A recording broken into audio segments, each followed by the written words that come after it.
Paz e graça, amados. Filipenses 1, versículo 27, está escrito: somente portai-vos do modo digno do Evangelho de Cristo. Uma palavra que por si só não precisa falar muita coisa sobre ela. Portai-vos do modo digno do Evangelho, da palavra de Cristo.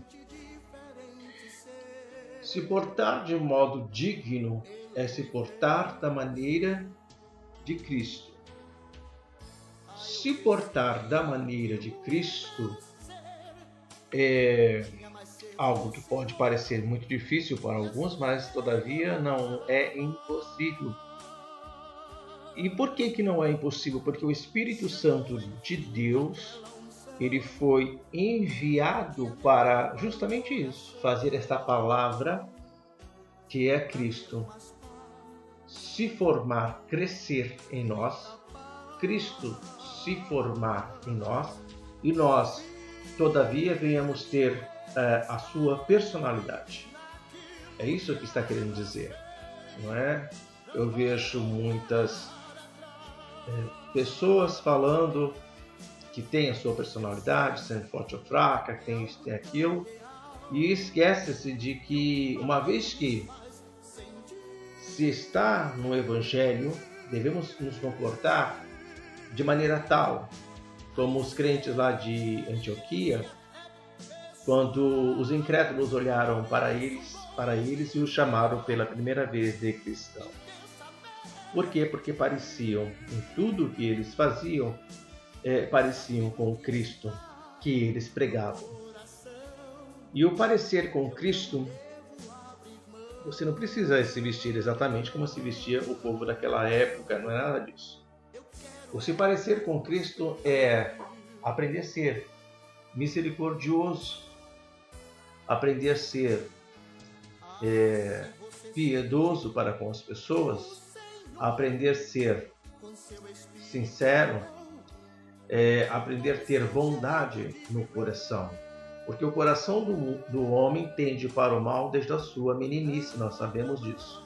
Mas Cristo, através da sua palavra, através do seu evangelho, ele vai nos moldando. Claro, se nós permitirmos que isso aconteça, ele vai nos moldando e nos caracterizando à forma de Cristo. Por isso o apóstolo Paulo ensina aos crentes naquela época que deveriam ter um modo digno do Evangelho de Cristo. Aí a gente vamos começar por nós mesmos, né? Para não falar que a gente está olhando para os outros. A gente começa a olhar muitas atitudes nossas, em algumas ocasiões da nossa vida, que, claro que somos carne, somos falhos, mas muitas vezes aproveitamos dessa situação para querer justificar alguma atitude que não convém com o modo digno do Evangelho de Cristo. E isto é um ato reprovável, será condenado pelo Senhor. Porque uma vez que se tem o esclarecimento, uma vez que a palavra chegou ao seu conhecimento, ao meu conhecimento, devemos nos portar tal como a palavra nos ensina, embora isso nos custe sacrifício, embora isso evidentemente vai nos custar renúncias. E muitas vezes também devemos até renunciar muitas vezes àquilo que chamamos de direitos.